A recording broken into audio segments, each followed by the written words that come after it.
C1 Awal cerita menantu yang tak dianggap bidadari tak bersayap. Bayangan itu masih terus saja menghantuinya dalam mimpi, bahkan setiap malam ia harus mandi keringat kala mengalami mimpi buruk itu. Dunia Azizah berubah saat peristiwa itu terjadi. Azizah selalu berusaha untuk tegar, meskipun kadang ia sering merasa rapuh. Azizah sudah berusaha untuk merubah semuanya menjadi normal kembali, membawa dirinya ke titik kenyamanan yang sebelumnya ia rasakan. Namun, wajah samar pria itu yang sempat diingat oleh Azizah tatkala terus mengganggu pikirannya. 2 tahun yang lalu, Azizah yang baru saja kembali melihat pengumuman kelulusannya di kantor polisi terdekat, bersama dengan teman-teman, dia berpisah dengan yang lain di persimpangan jalan, karena untuk sampai ke rumah, Azizah harus melewati jalan yang mungkin sedikit jauh dari jalan aspal, hanya mengandalkan jalan kaki saja. Keluarga Azizah bukanlah keluarga yang begitu mampu, namun, Azizah bisa membuat kedua orang tuanya bangga. Saat Azizah berhasil mendapatkan beasiswa untuk berkuliah di ibu kota Jakarta, Azizah mendapatkan beasiswa calon mahasiswa dengan kelulusan terbaik tingkat sekolah menengah atas. Jeder, jeder, suara petir yang menggelegar. Beberapa kali Azizah menutup telinganya. Saat mendengar suara petir tersebut, Azizah yang memakai kemeja putih dan juga rok hitam serta hijab putih, membuat ia memilih untuk berteduh. Dia tidak dapat menerobos hujan yang begitu lebat. Azizah berhenti di depan sebuah kios yang sudah lama tidak digunakan untuk berjualan lagi. Kios itu terlihat kotor dan juga sedikit seram karena sudah lama ditinggal oleh pemiliknya. Beberapa kali Azizah menyeka wajahnya yang basah karena hujan, lalu ia berdiri di depan kios itu, sembari kedua tangannya melipat di dada, merasakan dinginnya angin yang berhembus bersamaan dengan turunnya hujan.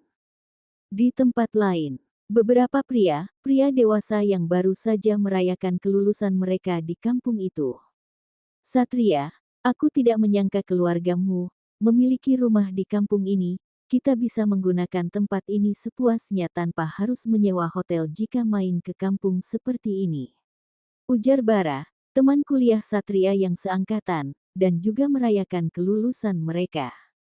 Tentu dong, papa gue kan gila bisnis, ada uang sedikit pasti investasi, lalu beli tanah bangun rumah, bangun resort, dan juga mereka mau bangun supermarket di kampung ini 2 tahun ke depan, masih mencari lokasi yang strategis, agar tidak mengalami kerugian di kemudian hari, ungkap Satria, mengambil sebotol minuman wine di tangan Bara. Kenapa dengan kampung ini? Kenapa tidak memilih tempat lain di kota? Tanya Aldo, yang juga teman seangkatan Satria. Di kota sudah banyak yang begituan, di kampung seperti ini masih kurang, dan rencananya, supermarket itu dilengkapi dengan pasar sayur dan ikan, pokoknya lengkap, yang jelas harga itu murah meriah, papa gue suka beramal. Terdengar gelak tawa Satria di dalam rumah minimalis dengan dekorasi tahun zaman dulu. Di era tahun 90-an rumah milik keluarga Satria yang paling kaya di tempat itu. Tunggu, itu minuman gue, kadar alkoholnya tinggi lo nggak akan bisa minum. Bara masih berusaha mencegah Satria agar tidak meminum itu. Bara tahu betul kalau Satria tidak terlalu kuat untuk meminum minuman beralkohol, apalagi sejenis Spiritus Rectificowani kadarnya hampir 90%. Gluk, gluk, gluk. Mantap! Teriak Satria yang seketika tumbang ke sofa. Parah lo, baru minum 1 botol udah teler, dan lo nggak dengerin gue sih. Bara dan Aldo lanjut menghabiskan minuman yang tersisa, sementara Satria masih meratapi dirinya dengan kesadaran yang menurun. 20 menit berlalu, Aldo dan Bara tepar di lantai. Keduanya tidak sadarkan diri, entah berapa botol sudah menghabiskan minuman itu. Ponsel Satria bergetar. Ia berusaha meraihnya. Saat Satria melihat panggilan itu dari orang tuanya, Satria kaget, karena Satria tahu, papanya itu tidak akan mengizinkan Satria mabuk-mabukan. Halo, Tuan Besar, ada yang bisa saya bantu? Jawab Satria, dalam keadaan yang mabuk, mencoba menggoda papanya. Satria, kamu mabuk, teriak seorang wanita di seberang sana.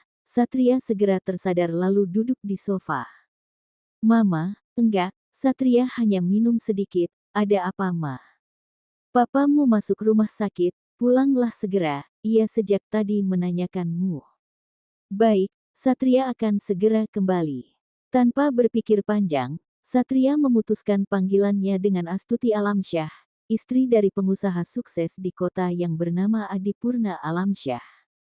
Bro, gue harus pergi dulu ya, lo pada pulang sendiri saja, bawa mobil, kan? Satria memakai jaket kulit hitam miliknya. Tidak ada tanggapan dari Bara atau Aldo, Satria bergegas pergi meninggalkan mereka dalam keadaan teler. Setelah menyalakan mobilnya, Satria melihat hujan yang masih turun begitu deras. Satria berusaha menerobos hujan tersebut, agar segera sampai ke tempat itu. Sial, kadar alkohol belum hilang, kepala gue pusing, badan gue panas. Satria mencoba membuka jaketnya, lalu menaikkan suhu AC mobil, tapi masih membuat tubuhnya panas. Satria bukanlah pria yang kuat minum pada umumnya. Tubuh Satria memiliki lemah akan hal itu, bahkan jika Satria sempat minum ia tidak bisa mengontrol dirinya. Cekait, cekait, suara ban mobil yang mengikis aspal, terdengar begitu nyaring. Satria tidak dapat menyetir mobilnya dengan benar, bahkan ia tidak dapat melihat jalan dengan benar. Pandangan Satria kabur, kepalanya ikut berputar. Braak, astagfirullah, Azizah memegang dadanya yang terkejut. Sebuah mobil mewah berwarna merah menabrak pohon yang ada di depannya. Melihat mobil itu mengeluarkan asap dari depan, Azizah sebagai manusia yang peduli terhadap sekitarnya pun datang untuk melihat. Tok, tok, Mas, kamu tidak apa-apa? Tanya Azizah mengetuk kaca mobil Satria. Mas, panggil Azizah lagi, dengan sopan, melihat tidak ada jawaban, dan mobil sudah berbau bensin. Azizah mencoba membuka pintu mobil, dan benar saja itu tidak terkunci. Satria masih sadar, ia segera turun dari dalam mobil.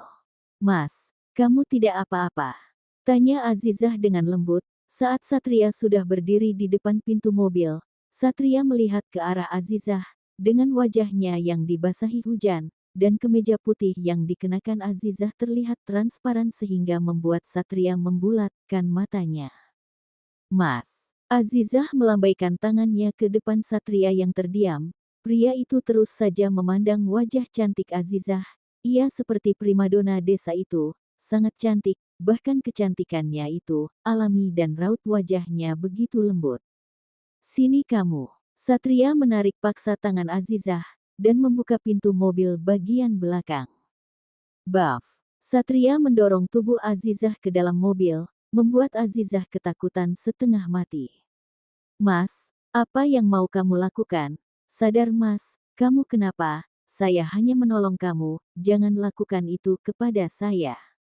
Teriak Azizah memohon kepada Satria, agar dirinya dilepaskan saat ia melihat Satria dengan netra yang memerah, wajah yang dibasahi hujan. Azizah dapat melihat pria itu melihat dengan mesum ibarat kucing mendapatkan daging segar. Tidak Mas, lepaskan saya, tolong jangan lakukan itu kepada saya. Teriak Azizah, namun Satria tidak menggubrisnya. Tidak, terdengar suara teriakan Azizah di tengah-tengah hujan deras itu. Azizah dapat melihat begitu kejam dan buasnya pria itu mencabik-cabik tubuhnya, merenggut kesuciannya yang paling berharga, bahkan Azizah disakiti secara fisik dan juga mental. Beberapa menit berlalu terjadi mobil yang bergoyang, dengan brutal atas kesadisan yang dilakukan oleh Satria terhadap Azizah. Tubuh Satria melemah dan terjatuh ke atas tubuh Azizah yang masih berada di bawahnya. Dengan sisa tenaga, Azizah berusaha untuk bangkit, dan pergi meninggalkan mobil Satria dalam keadaan tubuh yang penuh luka. Di antara kedua paha Azizah mengalir darah segar. Akibat sobekan yang begitu parah, terasa perih dan pilu hati Azizah. Ia berjalan di tengah hujan tanpa beralas kaki. Azizah terus saja menangis. Di sepanjang jalan menuju rumah, tiba di depan rumah, darah tak lagi mengalir dengan tubuh yang basah kuyup.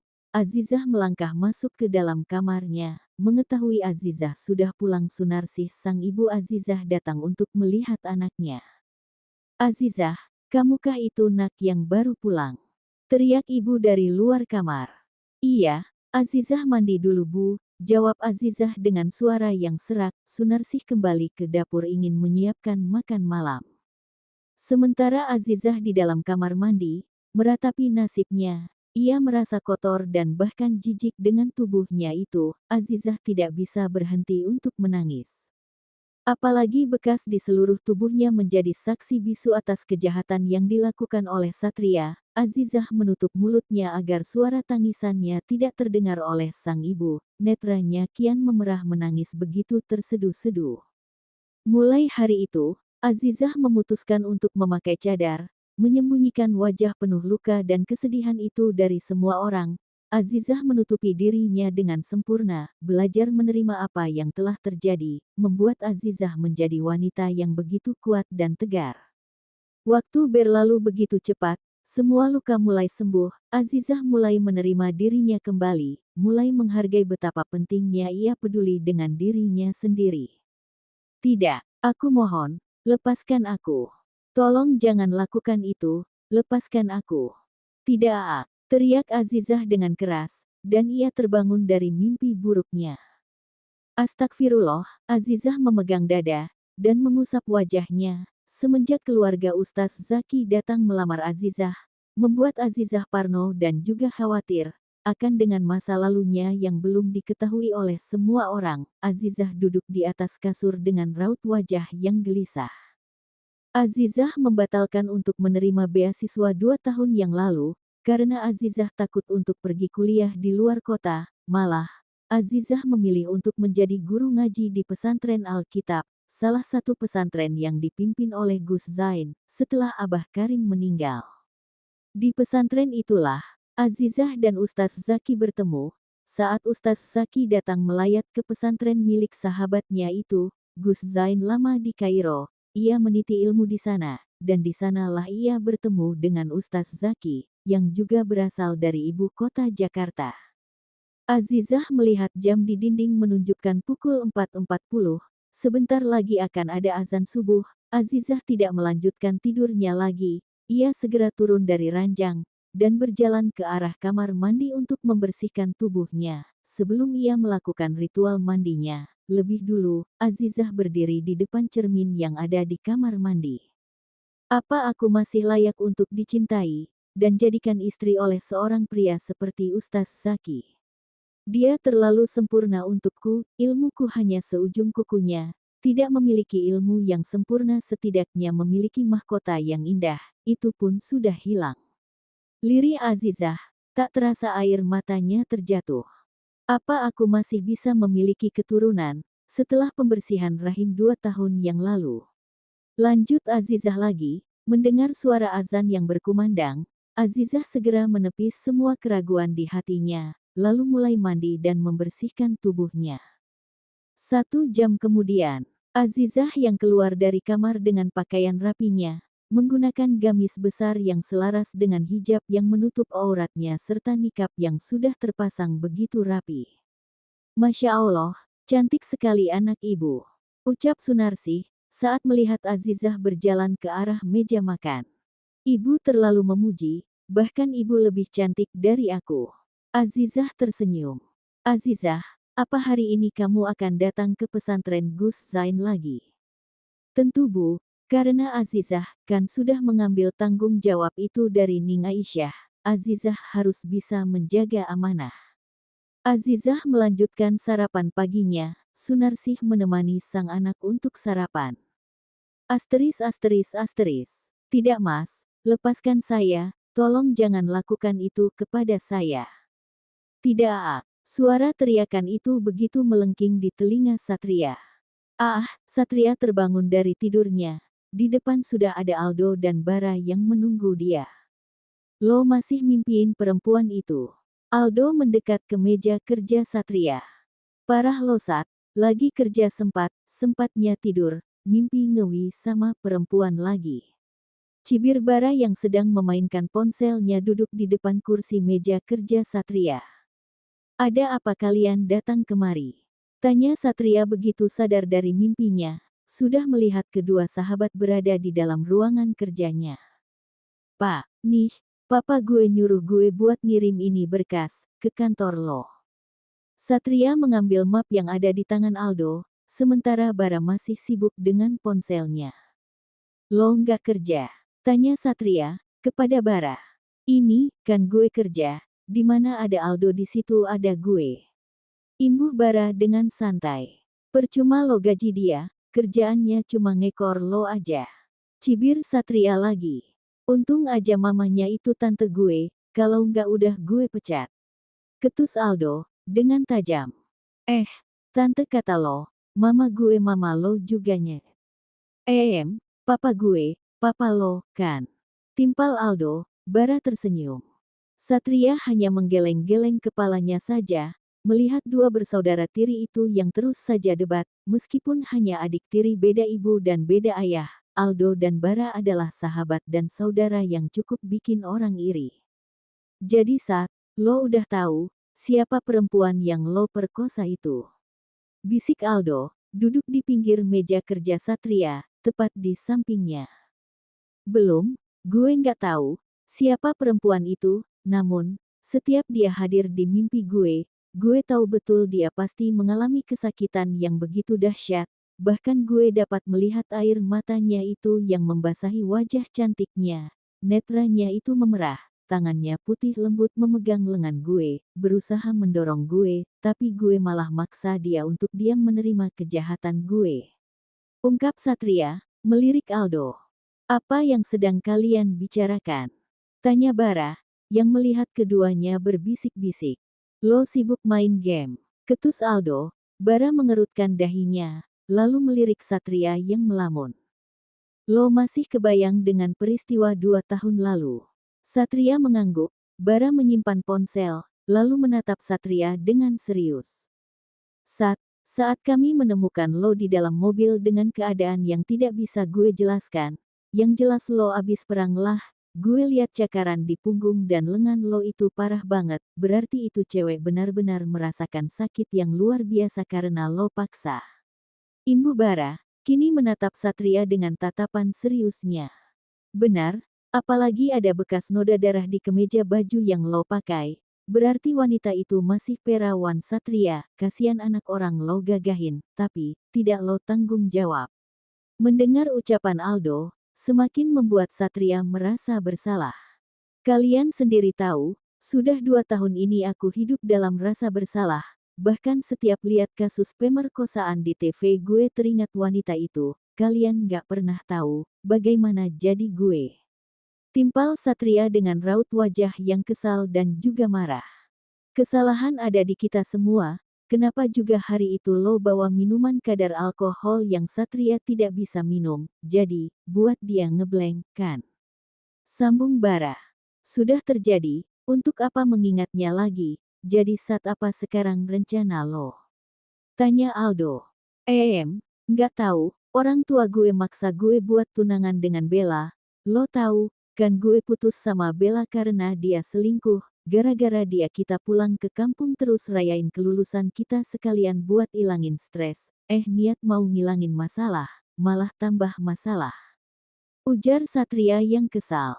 "Ceklek, loh, kalian di sini," seru Adi, ayahnya Satria.